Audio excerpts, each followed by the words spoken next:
And they said earlier the front yard was filled with trees. Now there's just 2, or should I say 1.5 now from where that broke off. That's not our worry anymore. Our worry actually lies out towards the west, especially as it gets more in that linear fashion. That leading edge is what we're watching for the strongest wind gust. If you don't have to get out, go ahead and stay in and let all this water wash away.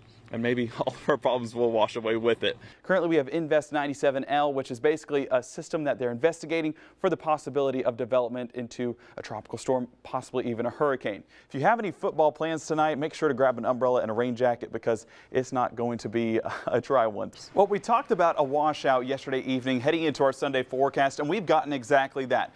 Up the creek, there was a wooden bridge that actually broke and flowed right down the creek until it ended up covering this culvert you see behind me right there. So expected to be slightly cooler tomorrow, but when I say that, I'm talking about 1 degree because we're still seeing upper 90s for a lot of places by the time we reach towards tomorrow afternoon. When we look at temperatures out there towards our west, you're seeing mid-90s in Dallas, and you think, well, that's a little bit far-fetched. You feel bad for them. Well, unfortunately, those mid-90s are coming back into our forecast, and we're going to feel that summer air once again.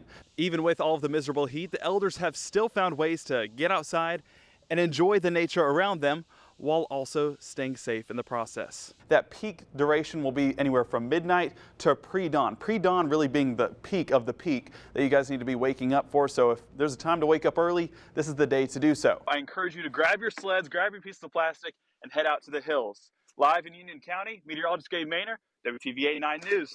See ya!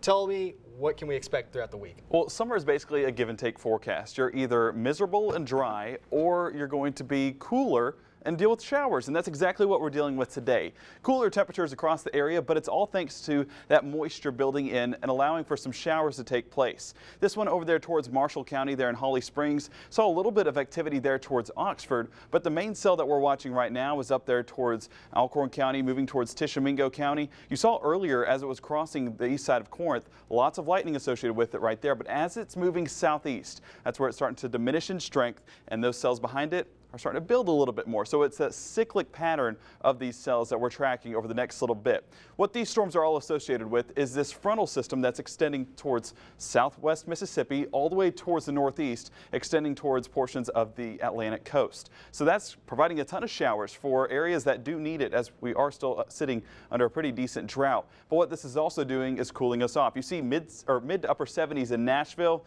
and mid 80s there towards the Knoxville region. But when we look at where we're at, where those showers are taking place, those areas in the low 80s, Corinth, mid 70s. So definitely a temperature, it's cooler temperatures than what we've seen over the past little bit. But of course, you got to take it with a grain of salt when you have to deal with those showers. So showers continuing into the 7 o'clock hour and really into the overnight forecast. It's going to be isolated in nature, so not everyone seeing those showers take place. Some of us may be dry the entire night. So while we do need that rainfall, not everyone is going to see it. As we head towards tomorrow morning, a lot of that moisture turns into fog. Not seeing showers, so dry but still hazardous on those roadways. Make sure you use those low beams as you head out the door. Temperature-wise, for areas that don't see that fog, could be in the upper 60s, low 70s, but for those that do, probably going to see low to mid 70s as a result.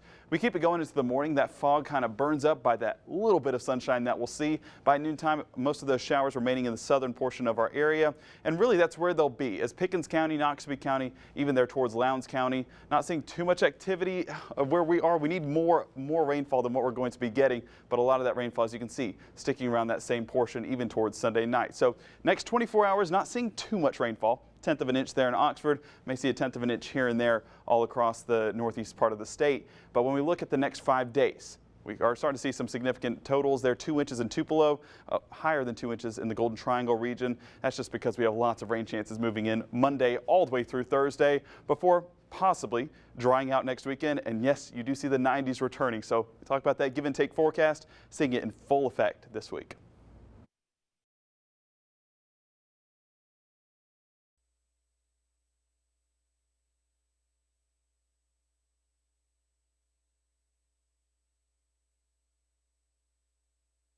Well, we were on the other side of Tupelo, and we decided we were going to go check on the church, and we couldn't get to it.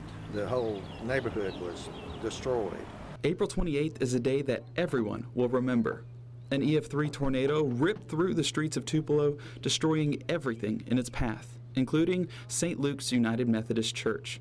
The front of the church was ripped off and the sanctuary was destroyed. But look at it now, completely recovered and continuing to grow each week. Church member Mr. Bullock told me that people still talk about that frightening day. In most of the older congregation, yes, we talk about it quite often. So, you know, every time we pass that window that's behind me there, you know, because it's kind of in memorial of that. The violent tornado went across Highway 6 on a direct path to St. Luke's United Methodist Church, the church that you see behind me right there. That's when it started to move northeast, right across McCullough Boulevard. At this point, it was at EF3 strength and continued to head in this direction. The EF3 tornado then ended up in a neighborhood on Rogers Drive.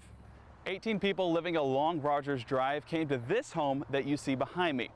This is the only house on the street that has a basement for shelter and safety. So all of them gathered together, went down to the basement, and when they came back up, the street they loved was unrecognizable. So some people got in the bathroom, some people actually stood in the shower, and then there was a little area underneath the stairs that the rest of the people got. Well, my family and Sam McCrae's family, they got underneath the stairs. And as the tornado came through, it sounded like a freight train to me. That is the actual sound. And I've heard that before, and I was thinking, there's no way it's a train. There's no way. And it sounds like an actual train on top of your house. And then the next thing you hear is trees, a ton of trees falling on the house. There were adults, dogs, children, babies. Everybody went to shelter. Jace McRae is the son of Sam McRae. He was only 7 months old at the time, but thanks to his family's heroic acts to take shelter, he is 10 years old and about to enter the 5th grade. It means a lot to me just because they put me in front of them. Now, the road looks completely different. Trees were removed, homes were fixed or rebuilt, and now you would never guess that a violent tornado ripped through this area. April 28, 2014 will always be remembered by these 18 people and everyone else here in Tupelo. And now, 10 years later, what impacts still stick with you? You know, reflecting on it 10 years later, I just feel grateful. We still have stuff, and we have everybody. Everybody's okay. You know, we don't take anything for granted anymore. Better safe than sorry. I understand that I have a wife, and I have a son, and I have a family, and whether it's inconvenient for me or not to have a bag ready or have supplies ready or stuff like that, whether that's inconvenient or not, it's not about my inconvenience or my convenience. It's about protecting my family. In Tupelo, meteorologist Gabe Mahner, WTVA 9 News.